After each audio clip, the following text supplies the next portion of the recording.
নমস্কার। গল্প এবং থিয়েটার ইউটিউব চ্যানেলে আপনাদের সকলকে জানাই স্বাগত। আমি খোকন। আজ শোনাবো এক খরগোশ আর এক কচ্ছপের গল্প। একসময় এক খরগোশ ও এক কচ্ছপ এক জঙ্গলে বাস করত। পাশাপাশি থাকতে থাকতে ধীরে ধীরে তাদের মধ্যে বেশ বন্ধুত্ব হয়ে গেল।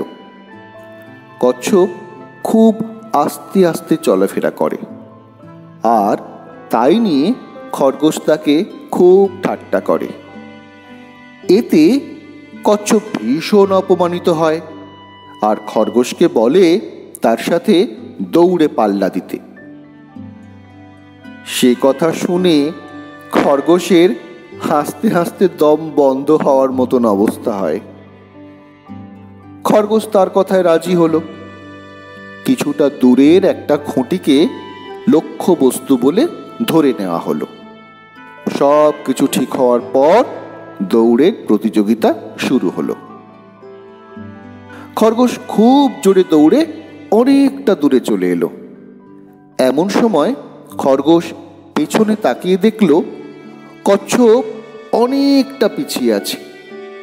তাই খরগোশ ভাবলো একটু বিশ্রাম নেওয়া যাক। এই ভেবে সে একটা গাছের ছায়ায় এসে বিশ্রাম নিল, আর কিছুক্ষণের মধ্যেই ঘুমিয়ে পড়ল।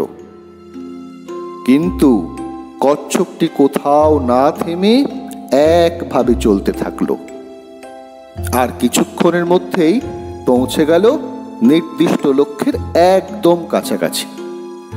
হঠাৎ খরগোশের ঘুম ভেঙে গেল, আর সে দেখল কচ্ছপ লক্ষ্যের খুব কাছাকাছি পৌঁছে গেছে। এবার খরগোশ আরো জোরে ছুটতে শুরু করলো, কিন্তু কচ্ছপ ততক্ষণে নির্দিষ্ট লক্ষ্যে পৌঁছে গেছে।